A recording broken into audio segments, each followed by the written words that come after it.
Hey everyone, welcome to What the Tech. I'm here with our partner Joe Yetto, president of Cyberstone. Joe, say hi to everybody. Hello everyone, thanks for having me, Dave. Yeah man, thanks for coming. We greatly appreciate it. So Joe, I want to ask you a bunch of questions that I think we get very, very often from our clients and prospects relative to cyber. So Joe, for our viewers, can you give us the flyover version of what's changed, let's say, in the past 12 months relative to cyber? Yeah, sure. So I think the threat landscape it's always dynamic, and we're seeing a continuation of certain trends.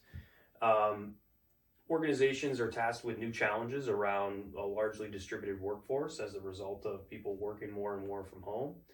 We're also seeing the continuation of the adoption of cloud services and software platforms that are not hosted necessarily on premise at companies, and that's changes too. That presents new challenges. But I think if I had to pick one that resonates the most, and probably does with your clients and prospective clients, are that the threat actors, the bad guys, the Eastern European hackers and nation state organizations that are targeting organizations are predominantly attacking small, medium businesses.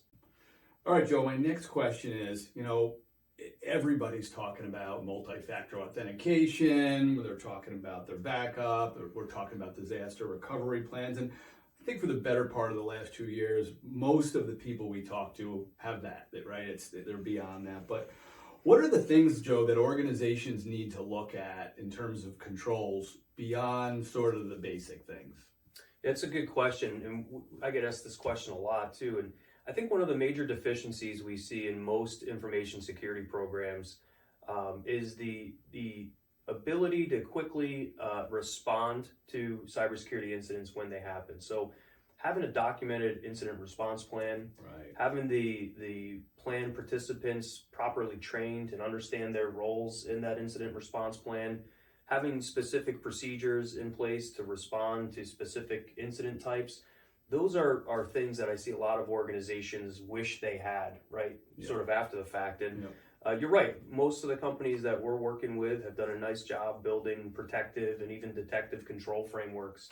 But those controls, unfortunately, are routinely compromised and circumvented. And so you have to accept the responsibility of being prepared to respond quickly and in an organized fashion. Yep, that makes a bunch of sense. All right, Joe, I know you probably get this question all the time, but ransomware, we all know it, right? That's where the short money is. That's where these hackers are going now. When you get the calls, are people actually paying the ransom? Clearly, they need to have a good solid backup, right? And if they have one, we assume that they're not. But in general, what do you advise people who say, hey, I don't have a solid backup, but I'm being asked for whatever the amount is? What do you tell people? Do they pay it? Do they not? Yeah, so I think it's important to understand that there's no guarantee you'll be successful if you pay a criminal, right? So right. In exchange for, and we've seen these warnings issued by FBI, by CISA, by other organizations that. In fact, the state of Florida recently passed a law that said state agencies in Florida are against the law to pay the ransom, right? So, interesting.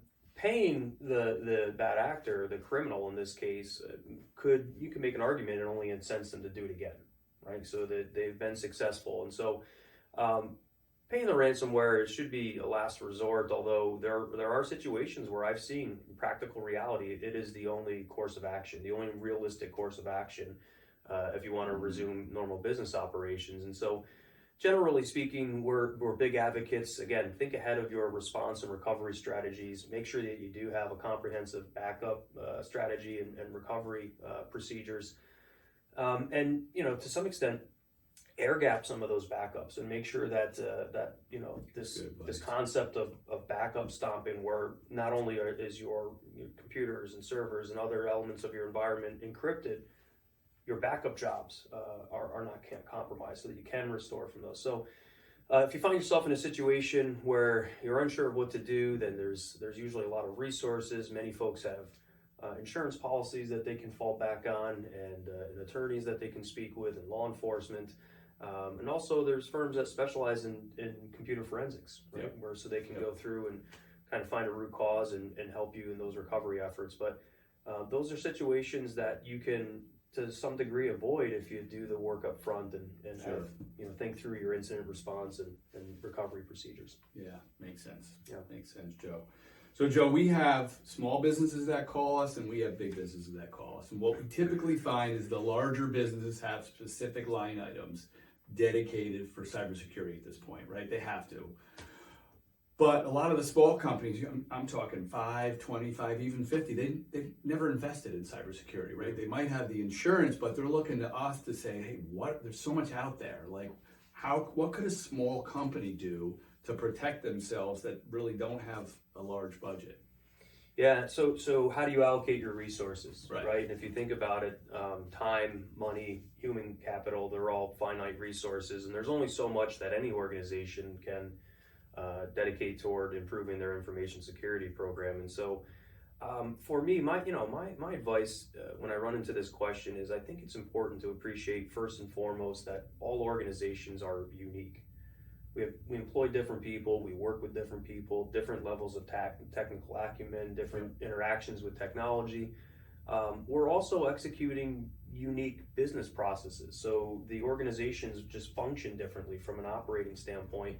And the last thing to consider is that we all have different technology environments to some degree. Not everyone True. is identical. So That's you can very appreciate the uniqueness of the organization. You can follow the logic that we also have unique risk profiles. So I think that if you first understand what is my unique risk profile, Yeah. what are the things that I should be concerned about given the uniqueness of my organization, Yeah. then you can respond intelligently when someone says, how do I allocate those resources? Yeah. And you can spend the money and the time and the labor on initiatives that will yield the greatest amount of risk reduction, because that's the desired outcome. You're never going to be 100% secure.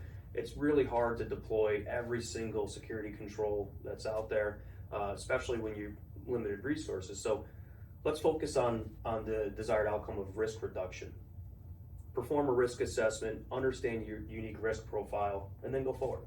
Got it. Yeah. Excellent. Yeah, well, that makes sense. Joe, my final question, we get this a lot, is should organizations who have a managed service provider also look to that same managed service provider to do their cyber? I hear sometimes they should be separate, sometimes they, So information security is a separate function than information technology, right? Sure. It's important to have some segregation there, 100%, and for good reason. But I will tell you that naturally, IT service providers, managed service providers, they contribute to that information security program because generally speaking, they're the ones that are responsible for implementing, even administrating, monitoring, and managing some of those critical information security controls, like your firewall, like your endpoint protection, like the multi-factor authentication we had discussed.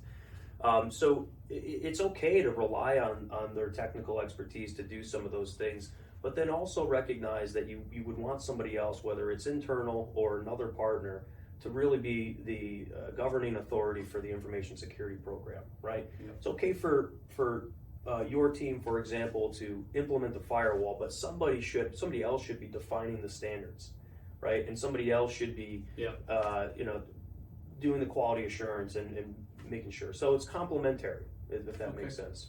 Good. Yeah. Well, that's my final question, Joe. Yeah, Thanks for okay. coming to What the Tech. Excellent. Thanks for having me. Appreciate it. All right, Dave.